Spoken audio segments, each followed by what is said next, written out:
any further out to the 3C side, those snow-capped mountains you see way over on the horizon there, those are the Sangre de Cristo mountain range. If you follow that along to the right, you're going to see one more mountain over there that's a lot more prominently higher than the others. Those are the Collegiate Peaks, named after Princeton Hale Yarwood and all that over there. That goes into the San Juan Mountains, and then by the time we get to Pikes Peak today, when you're to the northwest, you will see the Continental Divide. That stretches all the way from the tip of Alaska down to the tip of South America.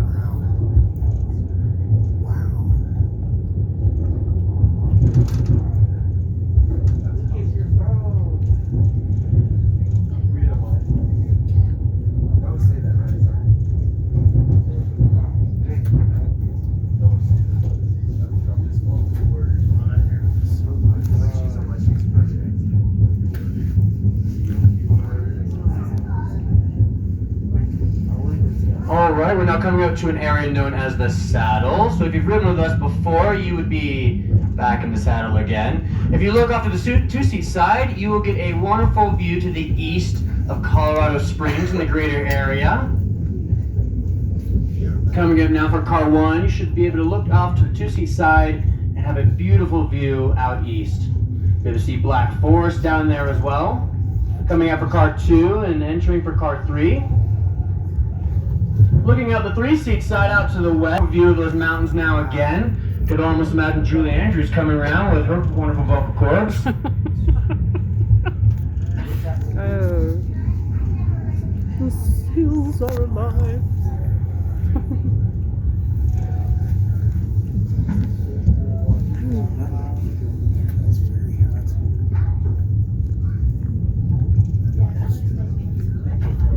Alright, do we have anyone on board today from the great state of Texas? Yeah! We usually do. Welcome aboard, everyone. Now, if you look at the two-seat side, all these wonderful rocks, we like to call that gravel, but if you're from Texas, you'd probably call that sand.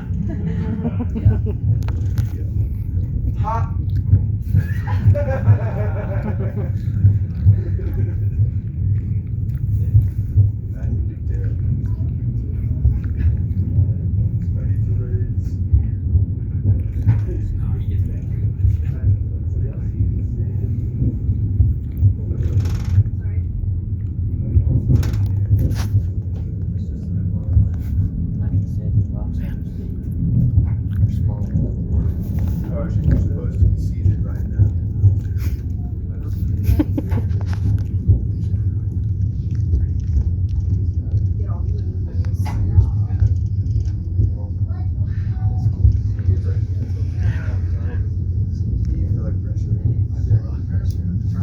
Alright, if you look down along the mountain on the three-seat side, you might catch a view of some trails. Those are the old original wagon trails back when the railway was still being powered by steam, and they would be using mules with wagons to bring supplies up to the top of the mountain. Now, because of that vegetation, and it grows about an inch every 100 years, that's why we can still see those trails today, and they will still be there long after we are gone. Now, coming up on the two-seat side up here soon, we do have what we like to talk about is our old original section crew while they were building this railroad. Now, when the railroad was originally built, you had to use mules, as mentioned earlier, because only mules can handle high altitude. And the section crew had one special donkey, one special mule they used, and it would carry all the supplies that they could ever need. Part of that would be, we got some Arctic ravens flying up above us. Yeah. Peregrine falcon actually flying up above us, hovering up above the two-car right now. You can see the shadow on the two-seat side in the snow. Talking about this donkey, though, as mules usually do, they carry all the supplies for our section crew. They also carry dynamite. Now, back in the old day, dynamite was somewhat unstable. And unfortunately, this wonderful donkey that the section crew loved, that dynamite prematurely exploded and deposited said donkey in 17 pieces all along this hillside right here. And they actually buried it with a, when the snow is not around, you can see it. But they loved that donkey so much And we actually have a photo of it down in the Depot gift shop. It was so beautiful, it actually had blue eyes. Aw. One blue that way and one blue this way. Man. They even had a funeral service for it, full of whiskey shots and eulogies. Aw.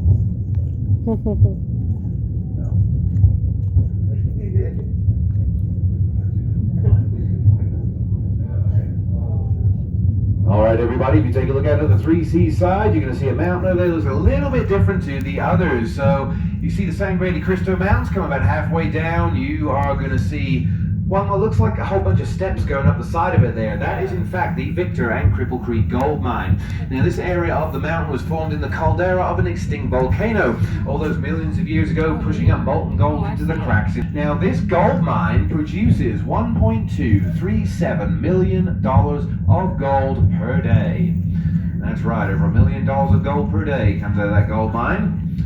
Now, I do believe they do tours over there. I just don't think they give out free samples. Now, if you go into the mining town of Cripple Creek, it's a little bit like stepping back in time.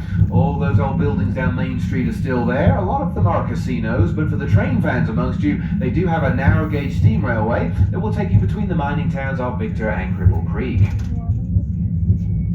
Now, at this time, this would be a good time for a water break. So get those water bottles out, take a few little sips of water. Now, when we do get to the summit today, please take it nice and easy when up from your seats and you start walking around. Yes. Especially you folks from sea level. Yes. I see you, Texas, Yep. Louisiana, Alabama, California, Georgia, Mississippi, Washington, you sea level people, please take it nice and easy while you're moving around up there. Now, if you're starting to feel a little bit off, don't worry, it is nothing to worry about. It's just the altitude. Just slow yourself down, listen to your body, take slow, deep breaths, and stay hydrated. Water is going to be your friend on the mountain today. Exactly. Gotta get some water. I'm glad we drank that water we did before we left. That was refreshing. That was good. I want some more of that spring water. Oh. All right, now who is in the mood for a ghost story? That's fantastic, 'cause I'm going to tell it anyways.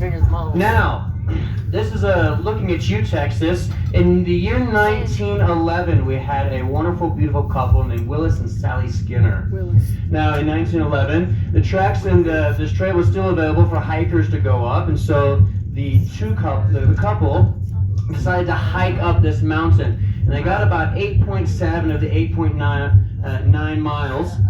And while they were coming up this track, they had a car coming down, passing them, and they said, "Hey, we think we've got a storm rolling in." And on any mountain before, you know that the weather can change in a second.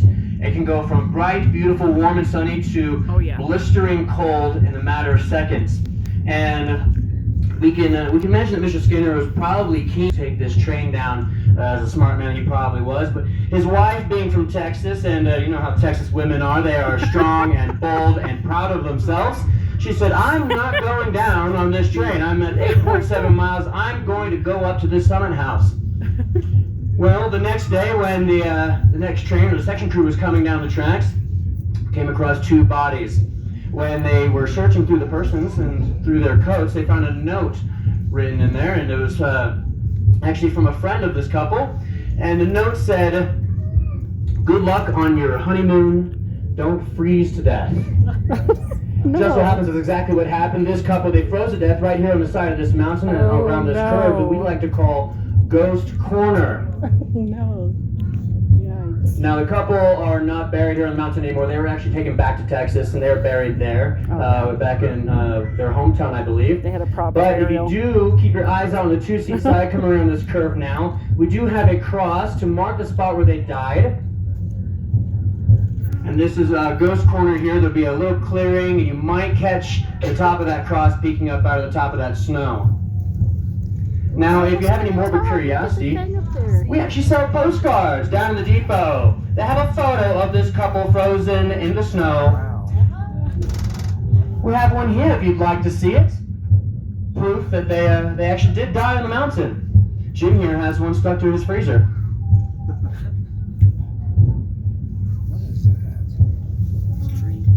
Now you might be noticing what might look like a trail off to the 3-seat side. That would be incorrect. That is actually the highway that the summit crew uses to get up and down the mountain. That, as you as wonderful civilians of the world can use to drive up to the peak of the summit house.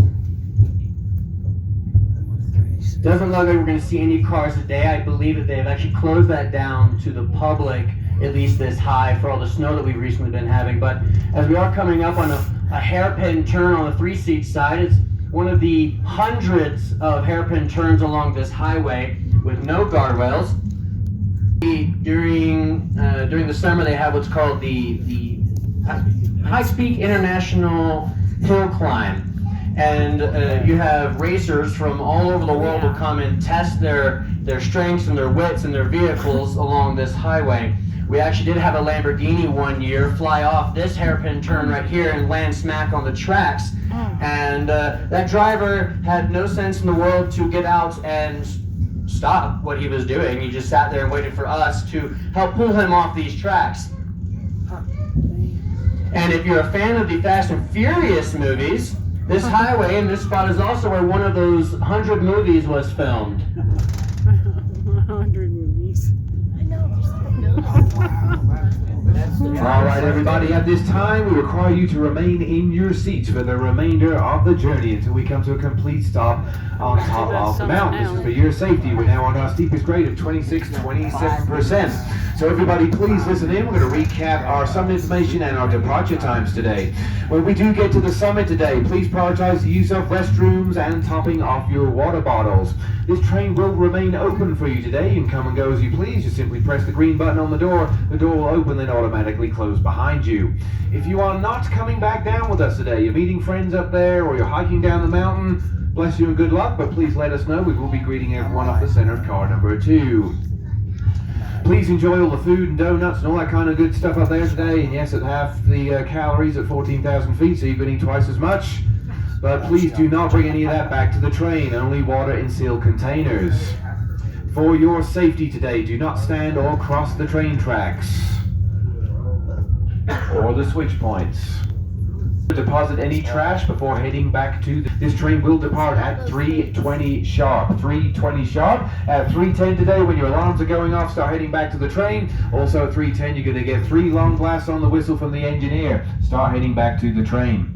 Now, we will be exiting out of the 3-seat side of the train today. When stepping onto the platform, please take care. Please stay within the yellow safety markings at all times, and please keep moving. If you need to stop for whatever reason, there's more than one of you, please stand single file to one side and allow other people to pass. Everybody, what time are we leaving today? 3:20. We'll see you tomorrow on the trail. Yes, 3:20, and also bear in mind, we are the last train off the mountain today. We are the last train. Everybody needs to be on this train and seated before 3:20. Everyone, on behalf of Seth, Elvis, and myself, would like to welcome you to the summit of America's Mountain, Pikes Peak, elevation 14,115 feet. Everyone, please remain in your seats until you hear one single whistle blast from the engineer. We will come to a crawl, and it will appear that we have stopped. This will not be the case until you hear that whistle. This will indicate the brakes are now fully set and safe for you to get up and exit the train. Summit house and restrooms are going to be to your left as you exit.